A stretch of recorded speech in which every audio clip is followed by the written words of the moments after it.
and warm welcome to join us for this edition of 8 in English News. I'm Abdul Ahad Muhammadi. Upper House of Parliament says that unless the peace process is led by the Afghans, it will be faced with serious challenges and would not have a positive outcome. In order to resolve the war in Afghanistan through peace talks, senators suggested that the international community must hand over the authority of peace process to Afghans. They also believe that since Afghan security forces are not equipped with modern weapons, the overall transition of security responsibility from NATO-led forces to Afghan forces deems to fail. The Senate comments came as the Taliban representatives have held meetings with U.S. officials in Qatar.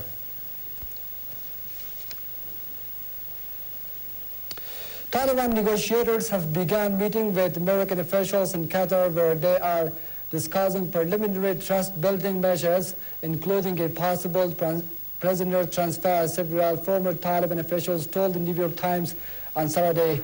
The official told the New York Times that the former official said that 4 to 8 Taliban representatives had traveled to Qatar from Pakistan to set up a political office for the insurgents group. According to the Times, American officials would not deny the meetings, and the discussions seem to have at least the tacit approval of Pakistan, which has thwarted previous efforts by the Taliban to engage in talks.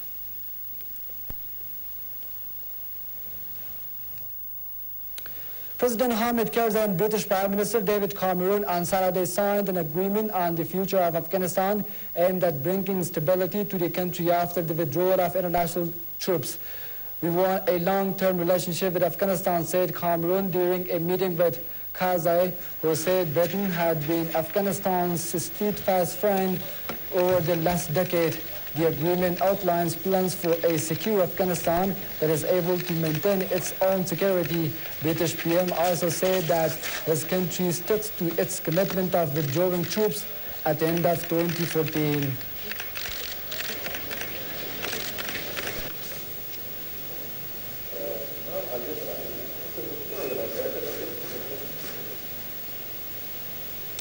At least 50 militants surrendered to the government in the northern Baghlan province, officials said on Sunday.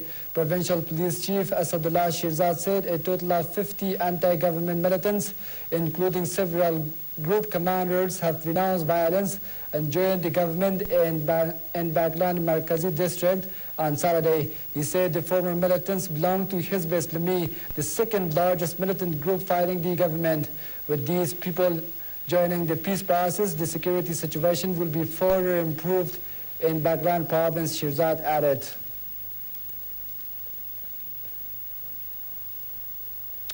The Syrian government has condemned the decision by the Arab League to suspend its monitoring mission inside Syria. The Arab League said the move was prompted by a dramatic increase in violence in recent days, but Syria accused it of trying to increase pressure for foreign intervention. The UN Security Council is considering a draft resolution on Syria. An Arab League delegation will travel to New York this week to address Security Council members. Syria said it was surprised that the mission had been suspended and that it was a matter of regret.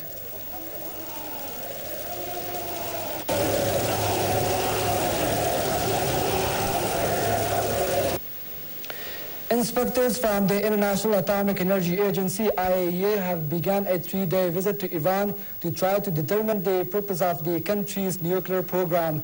The visit comes at a time of escalating tensions between Tehran and the West over Iran's nuclear activities.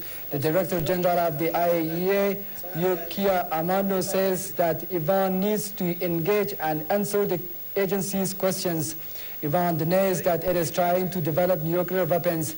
The head of the IAEA team said they hope to resolve all the outstanding issues with Iran or its nuclear program.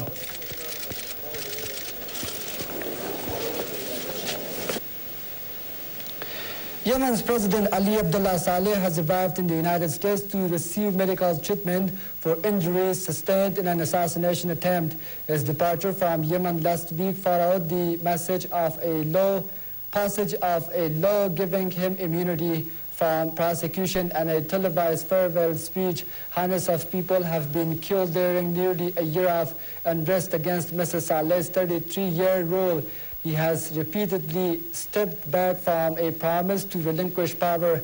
Mr. Saleh traveled to the United States via Oman and Bulletin after receiving permission from Washington to make the visit.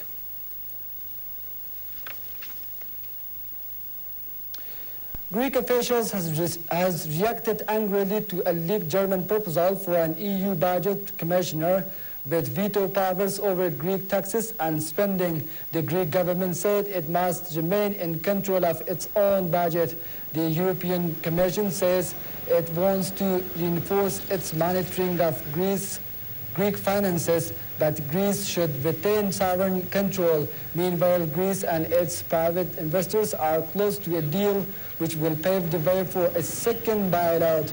Greece must reach agreement in the next few days in order to receive the next tranche of funds from its first bailout.